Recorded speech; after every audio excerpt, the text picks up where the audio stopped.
Good morning. The sermon that I want to share with you today was written by Reverend Dr. John Burens, who co-wrote Our Chosen Faith with Forest Church, and he is a former president of the Unitarian Universalist Association.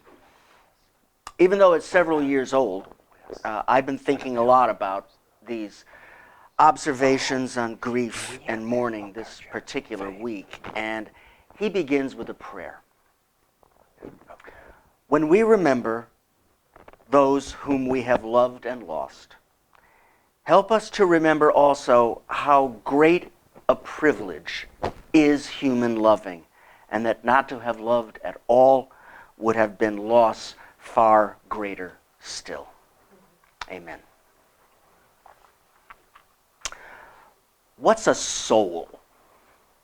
This is not a question Unitarian Universalists ask very often. We're more likely to joke, well, where can I get one? Cheap. In our approach to religious community, we leave the metaphysical issues for each of us to work out for ourselves. But questions of practical religion, like what does it mean to care, especially to care for others while trying to care for one's own soul too, those questions deserve a response. So this morning, I want to respond with a story. And it may not be an entirely easy story to hear, but it's one that I feel I have to tell first for the sake of my own soul, writes Dr. Burens, and second, for the sake of illustrating what we mean when we say from this pulpit, from any pulpit, that life, being short or long, is simply a chance to grow a soul. It's a story about my friend David. Last summer, David was shot. Shot in the back while crossing the street. Shot in a city he was visiting on business by 3 young teenagers, one with a handgun, out robbing tourists. David survived the attack, just barely. The bullet severed his spinal cord. He was paralyzed from the waist down. At 42, as a husband, the father of 2 children, I'd christened, and a textbook editor who loved his work and cared for his authors. 2 weeks after the attack, he was brought back home to a rehab hospital to begin the hard work of readjusting to life in a wheelchair, but he was up for it. A rehab psychologist came to see him. Later, David described the interview to his wife, Tina. One question must have had to do with anger. David replied that he didn't feel much of that. No need for revenge, no real hatred towards the kids who had done this to him. And then he was worried. Should he be angry? Would that be helpful? No, said the psychologist. You don't feel anger because you care about more important things. You feel connected to others, to your family, to your friends, your job, your world. It's only those who feel disconnected and terribly alone who lose or never develop a capacity to care, whose anger destroys both consuming them and lashing out at others. A few days after that conversation, a blood clot formed in David's legs, dislodged, and suddenly snuffed out his life. His wife, Tina, told me the story when she asked me to conduct his funeral service. Without friends, you die, Tina remembered me saying in a sermon once. Of course, the real truth is that even with friends, we all die, every one of us. Along the way, when our friends and loved ones die too soon, there is something in us that can threaten to die along with them. Some illusions, perhaps, innocence may be lost, but goodness and caring can endure. The shock and the grief are real. Yes, anger is real too. But unless it numbs us Even our anger at such losses can have caring uses. Just before David's service, a colleague said with fire in his eyes, "Guns! Damn it! All the handguns in this country. I'd like to do something about them."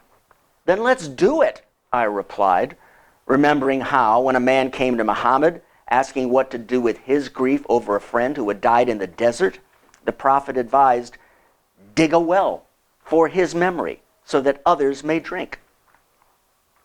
Ever since, that friend has been working with Tina and with me gathering support for handgun control. Gathering signatures on a petition started by a Unitarian family from the southern U.S.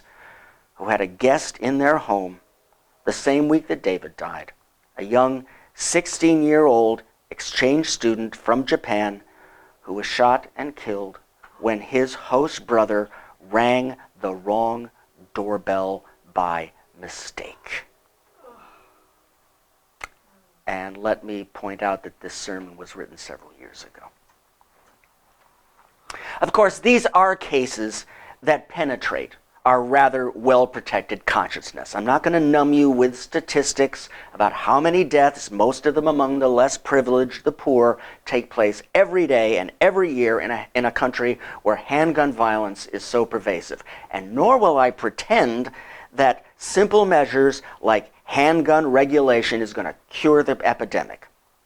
But there's a difference between curing and caring. And the paradox, for those of us who like to fix things, to cure them once and for all, is that sometimes we need a profound shock and the loss of innocence to begin to care. Our power to cure may be limited, but our capacity to care as human beings is both infinite and, I swear it, immortal. David's death reminded me of that. He and Tina had become friends of mine as members of my former congregation, and when I christened their son Ian and their daughter Zoe, I remember remarking that her name in Greek is one of two words for life. There is bios, as in biology, which is the mortal life in each of us dies, and then there is Zoe, the life that endures from generation to generation. And truth be told, they were the kind of family that seemed to teach their minister more about what is of enduring value in life than I had to teach them. Both in that congregation and in their outside lives, I have enjoyed the gracious hospitality of soulful old houses that they had turned into homes, more with their hands than with money. I've eaten food fresh from their gardens, and I've learned to love their honesty and authenticity and their real caring for this world and the people in it. When David was a university student in philosophy, for example, he volunteered at the local prison, teaching Aristotle to lifers. Sometimes what he heard or saw affected him so deeply that he'd have to stop by the side of the road driving home to throw up. But he didn't stop going or caring. At grad school, he decided to go into publishing, and he was advised to start out in sales. It ran against the grain of his reflective character, but he never regretted doing it or looked back in anger at much of anything. He was too focused on what still remained to be learned, on what new things he could find meaning in, or growing his own soul and passing what he'd learned on to others. And we try to take the raw text of life as it comes, do whatever editing is possible, and then pass it on. This is like the folk wisdom of one Aunt Eliza Jane of Kentucky, USA, who one Sunday declared that she could explain the mysteries of predestination and free will a damn sight better than Parson Jones, although she had never been to any Bible college because she was a quilter.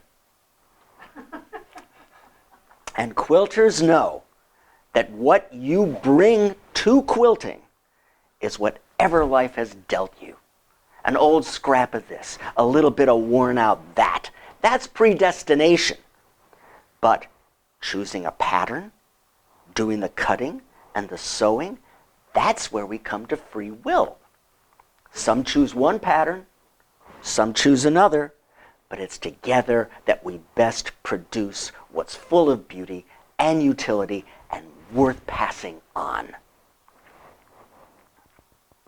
At the service, I had to leave it to others whose relationships with David were closer than my own to stitch together their images and memories of him.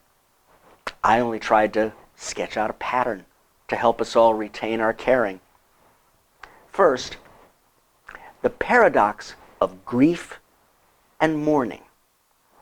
Grieving, we each do alone. We each do it in our own way. No one else can do it for us. And often we're tempted in grief to pull inward, protecting memories and feelings that seem wounded and torn. But Jesus said, "Blessed are those who mourn." And that is something we do together. Whenever we share those feelings, and then we're not alone. Then we enter into the deepest communion known to humankind, the fellowship of those who've known the mark of pain, of vulnerability. And in learning that we're not alone, we are blessed with a continued caring in which we're deeply connected, in which we encounter something immortal. The rehab psychologist affirmed it, so did David, how caring and responsible we are in the world we live, in the way we live, does matter. It matters forever. It's not only that we're observed, as Václav Havel puts it, we're observed from elsewhere. Each of our lives inscribed, like David's, in the memory of being. It's also that every life is a profession of faith, even involuntarily. And through the influence of a single life on others, that life has the care of other souls. If there's one regret I have, it's this. David loved the theater and music. I would have liked to share with him, because I know he would have understood, my feeling for a favorite musical of mine, Stephen Sondheim's Into the Woods. In the first half of life, Act 1, the musical suggests we all try to live a kind of fairy tale existence. We each have a wish that we wish alone. To find a princess or a prince, to have a career, perhaps a child, a wish through which we hope to live happily ever after, carefree. It's in the second act of life that our loss of innocence is likely to come. After happily ever after, we still have death to face. And the only triumph over death comes to those who learn to care. For love is stronger than death. And then, no matter what losses we have suffered of parents, spouses, siblings, children, of beloved friends, we can affirm together in the lyrics that Stephen Sondheim wrote, "Sometimes people leave you halfway through the wood, but no one is alone. Truly, no one is alone." Your soul will live on, you know, says Boris Pasternak's Dr. Zhivago to a young woman who's dying of cancer. Your soul is you in others, others in you. And so it is. Those who love most and care most deeply are those whose influence for good is broadest and most enduring. In the soul care groups of my congregation, Dr. Burns writes, as we support one another in growing a soul, in living lives that are worth the dying, may we also learn that to care for a soul, whether his own or that of someone else who grieves, is not to try and cure or fix things. As Henry Nouwen puts it, the friend who cares makes it clear that whatever happens in the external world, simply being present to each other is what really matters. So may we learn together to pass through the things that are fleeting so as to be richer in those that abide. The beauty that lives with loving kindness. The transmutation of suffering into understanding love. The caring which, if we can feel it deeply enough, will endure from generation to generation. And then, individually and together, we will be blessed and be more of a blessing in this world which so needs all the help it can get in caring for its immortal soul. God bless us all. Amen and amen.